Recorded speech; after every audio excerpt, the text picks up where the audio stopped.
So Melissa here. I am just taking a little break from DoorDash.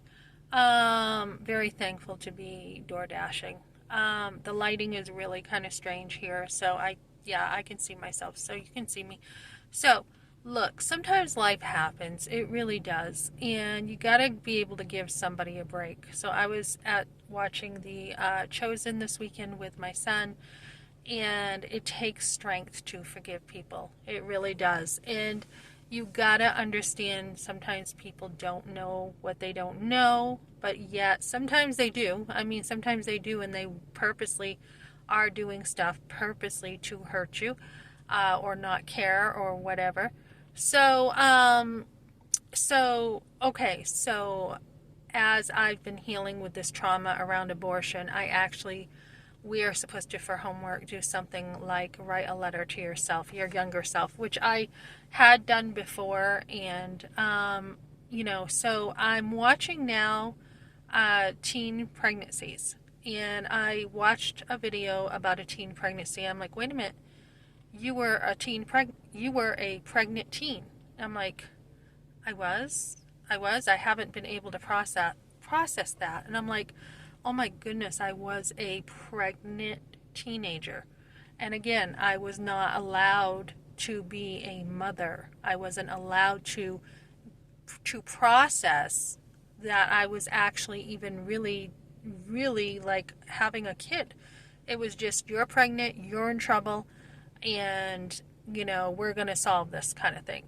So, as I listened to this girl talk about what it was like being pregnant as a teenager, all the way up until she was like 6 months along before she realized she was pregnant.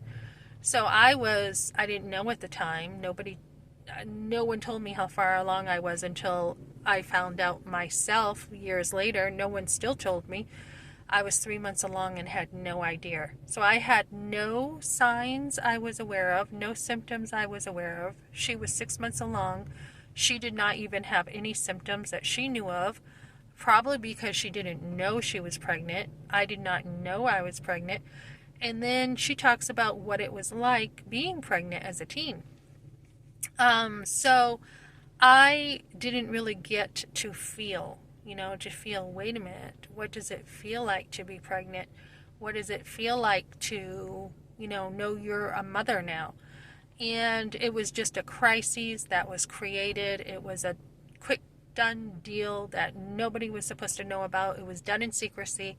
And although I see Miss Magazine today, where a woman came out on the first magazine, 53 prominent woman, I don't know that they were really that prominent in the 70s, but I think it was 71 the magazine came out and women were talking about their abortions. I have not read those articles yet, but we as a society haven't really had the abortions out in the open. People have not been educated what abortion is. So as I'm listening to this teen and I'm processing, and I haven't really talked about a lot about, I've talked about my being a mother now and my births, but I haven't really talked about what joy it had been being a mother at birth and having my sons. So she was talking about how beautiful her daughter was, and it's true. Your babies just are so beautiful. Like mine had matted dark hair, my first one. Matted, tons of hair like a little monkey. Just the cutest little thing, 7.5 pounds. By memory, I think it might have been 21 inches long. Just a gorgeous dark baby who I absolutely loved. So I was hooked up to the machine and everything, and I was being told when to push. And they had forceps to, pull him out because he wasn't ready. And so I held him, and he, Dad cried, and they had a little yellow hat on him to protect his cone head. Our parents, we had called them, they came right over, and they were visiting, and I jumped, in the shower. I was full of energy, and I absolutely just loved having my little son.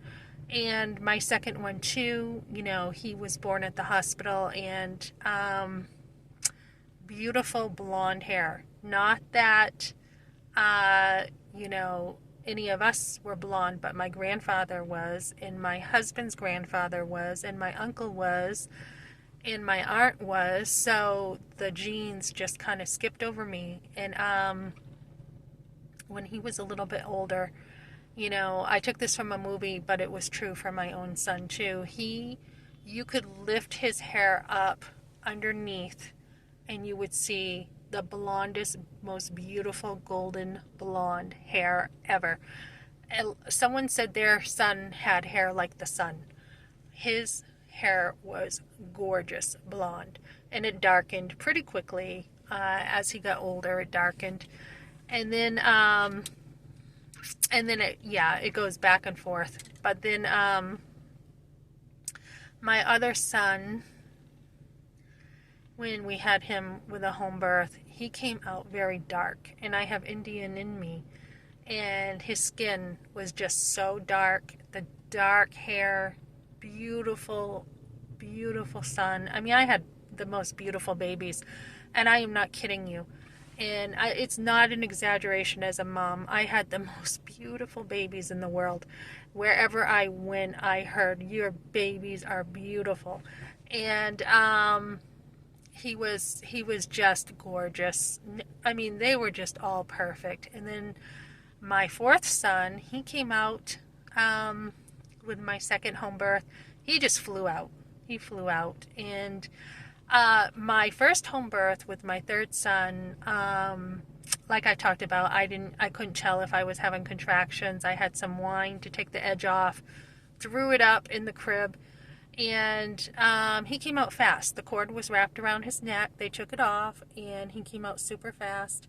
Wasn't a difficult labor at all. Probably my easiest was his birth. And then my fourth son, same circle of ladies I had. I had 3 home birth midwives who knew each other. And so when I had him, I had labored for a while with him. It took me a while. Nothing major. It just took a while. And so when I had him, he came out, and he was all full of, he was all white. And when the midwife caught him, she actually had like white stuff all over her after. But he, I forget the name of it. Is it Vernix? I forget the name of that white sticky stuff. So he came out, he had the biggest, cutest little pout on his lips, dark hair. We stayed in bed together for the day, and the next day we stayed in bed together. I nursed him right away. Just the fondest memories. And then my last son was my hardest labor. I was older. I was like, 35 by then? And I was in a lot of pain. He was on a nerve in the tub. So I was trying to get him off that nerve. I had like a pinched nerve or something. And but he was well worth it. I'm talking like 40 something hours in labor. I mean, it was my hardest labor, and he was big too. And my second one was 8 pounds, and what was he, 9?